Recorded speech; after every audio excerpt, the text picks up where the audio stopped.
દેવભૂમિ દ્વારકા જિલ્લાની દરિયાઈ સુરક્ષા સુદૃઢ કરવા તેમજ દરિયાઈ માર્ગે ગેરકાયદેસર હેરાફેરી તથા લેન્ડિંગ પર અંકુશ લાવવામાં પોલીસને સફળતા મળી રહી છે। ત્યારે દેવભૂમિ દ્વારકા પોલીસ દ્વારા નિયમિત પેટ્રોલિંગ અને ટેકનોલોજી સર્વેલન્સથી દરિયા વિસ્તારોમાં પેટ્રોલિંગ પણ વધારી દેવામાં આવ્યું છે। ત્યારે દરિયાઈ વિસ્તારમાં દેવભૂમિ દ્વારકા પોલીસ અને એસઓજીની પોલીસ દ્વારા સઘન પેટ્રોલિંગ વધુ કરી દેવાયું છે।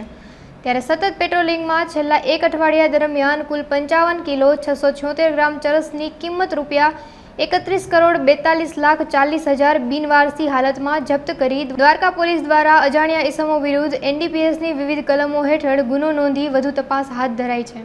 દ્વારકા ડિવિઝનના દરિયા કિનારા વિસ્તારમાં ગયા અઠવાડિયે આશરે 32 કિલો જેવું ચરસનો ડ્રગ્સ મળેલું હતું।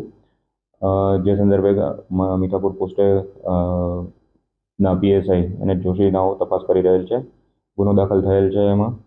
ત્યારબાદ ગઈ તારીખ 10/6ના રોજ મીઠાપુર દરિયા કિનારે એક સ્વતંત્ર ચરસનું પેકેટ મળેલું હતું, જેનું વજન 873 ગ્રામ હતું અને જેની કિંમત 43,60,000 રૂપિયા આશરે આંકી શકાય છે।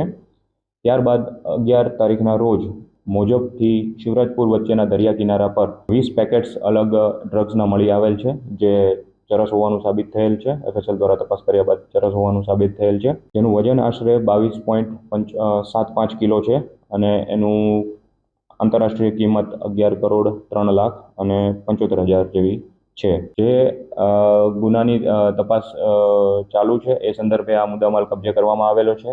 તેમજ દ્વારકા દરિયા કિનારે એક્ટિવ પેટ્રોલિંગ ચાલુ છે, સઘન પેટ્રોલિંગ ચાલુ છે। સ્થાનિક પોલીસ તેમજ એસઓજીની ટીમ વિજિલન્ટલી ત્યાં ફૂડ પેટ્રોલિંગ પણ ચાલુ છે। માછીમારોને બધાને બ્રીફ કરેલા છે, બધાને ઇન્ફોર્મ કરેલા છે અને એડવાઇસ પણ કરેલા છે કે આવું કોઈ પણ વસ્તુ ધ્યાને આવે તો પોલીસની તાત્કાલિક ધ્યાન દોરવા માટે વિનંતી કરેલી છે બધાને।